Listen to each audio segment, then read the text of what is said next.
Thanks for the opportunity to talk today. I guess I'm speaking on behalf of a broader project team looking at our project, which was really piloting a model of youth-friendly survivorship care. First of all, wanted to acknowledge a few people or a few agencies. First of all, the Victorian and Tasmanian Youth Cancer Advisory Board, an amazing group of 12 young people who are informing the direction of AYA Cancer Services both locally but on a national perspective as well.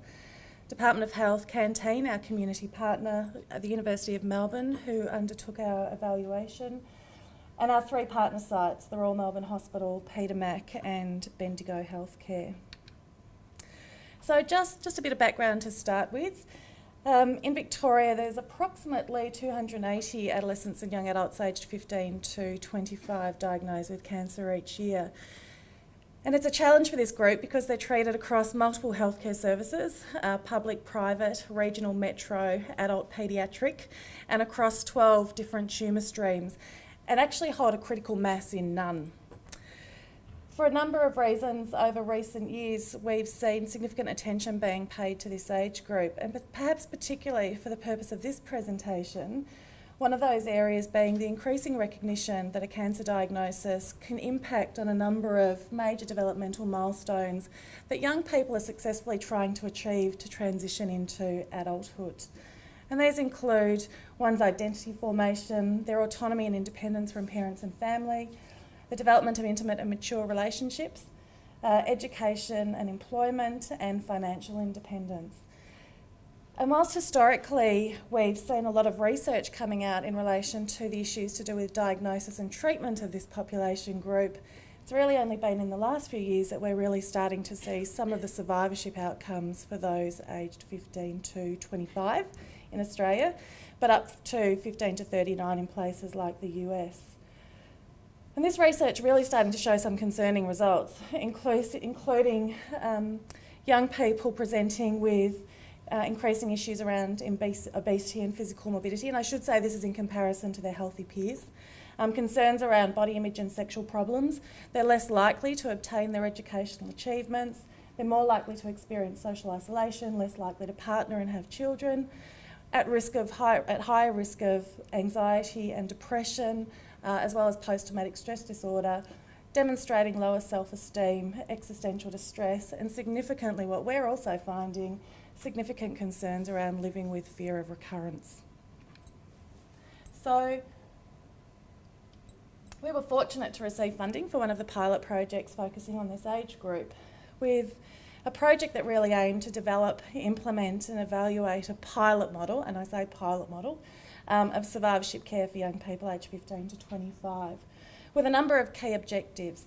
The first being end of treatment coordination by a care coordinator, youth-friendly screening and assessment, as well as goal setting that's undertaken by the young person, the provision of a treatment summary and care plan, the facilitation of primary care engagement. We know that with this population group there's a reduction in primary care engagement prior to them coming into the acute health sector, so working with a young person to link them in with primary care and youth-friendly GPs, as well as supporting shared care arrangements for follow-up care. Information provision for both young people and primary care physicians, again, many of whom may only see one young person in their practice history. With a strong focus on teaching skills to this population group, these young people don't have the refined skills that we do as adults, so to ask them to self-manage can be quite challenging. So again, looking at an emphasis on self-management through skill development. In terms of our population group, they were young people 15 to 25, diagnosed with any type of cancer, treated in the adult healthcare setting at one of the three institutions, with a life expectancy of at least 12 months, and transitioning from that period of active therapy into follow-up or surveillance care.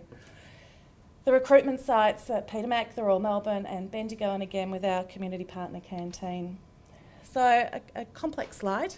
But really just to give a bit of a snapshot in terms of what our design looked like. Young people were recruited prior to the end of their treatment completion. They underwent an end of treatment consultation with one of the care coordinators across the sites, where they were provided with an overview of survivorship. They were consulted around whether or not they had primary care engagement, If not, we were involved in linking them in with a GP. They underwent the AYO Oncology Survivorship Screen, which I'll talk about in a minute. 3 weeks after that, they then came back and they met and were provided with their survivorship care plan as well as their health and wellbeing plan, which was developed out of the survivorship care plan, which has a goal-setting component. Referrals were then generated depending on where they needed to be. They were linked in with their primary care. There was a case conference with their GP, and it was delineated whose role and responsibility was what in terms of supporting the young person. They then underwent regular reviews at 3, 6, 9 and 12 months. All of this was really underpinned by an education component from the care coordinator around education and skill development around a range of areas that you can see there on the left-hand side. In addition, we were evaluating as we went along, so looking at patient-reported measures. What were their levels of distress at those time points? What were their unmet needs, looking at the problem checklist on the survivorship screen? What was their health and wellbeing like using the SF12? And their quality of life utilising the AQOL6D. Both measures are validated on this age group.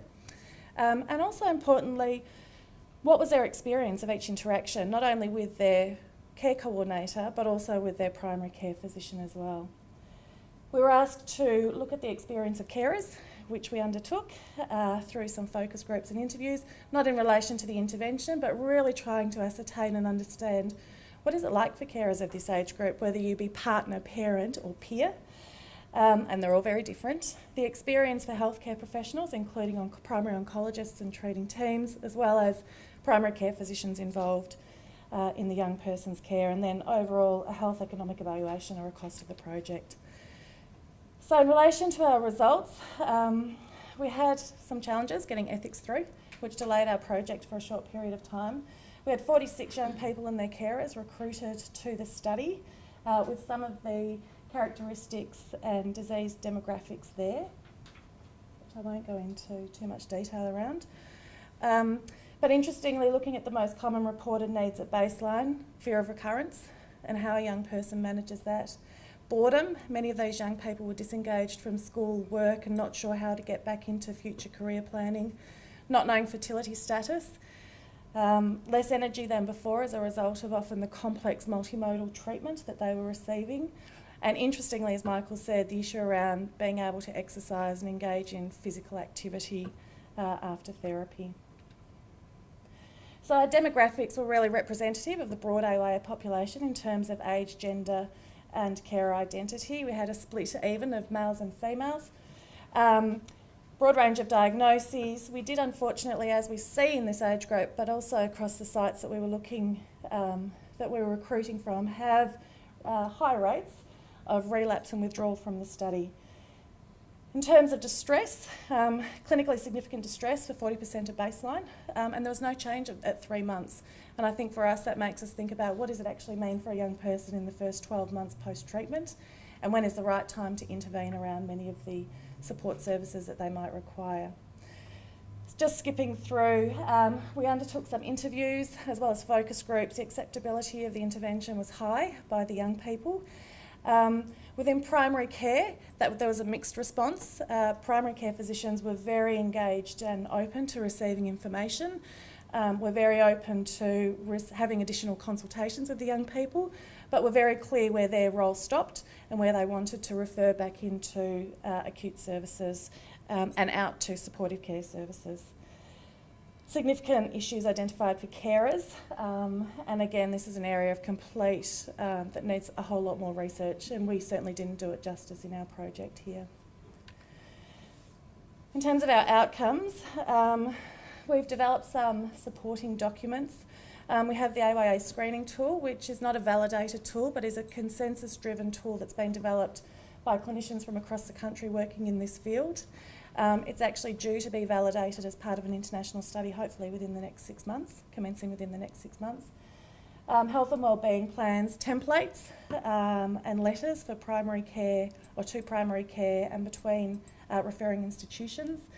We've developed a number of resources for young people, including finding and visiting a GP, and information and resources for young people in regards to a cancer diagnosis in general.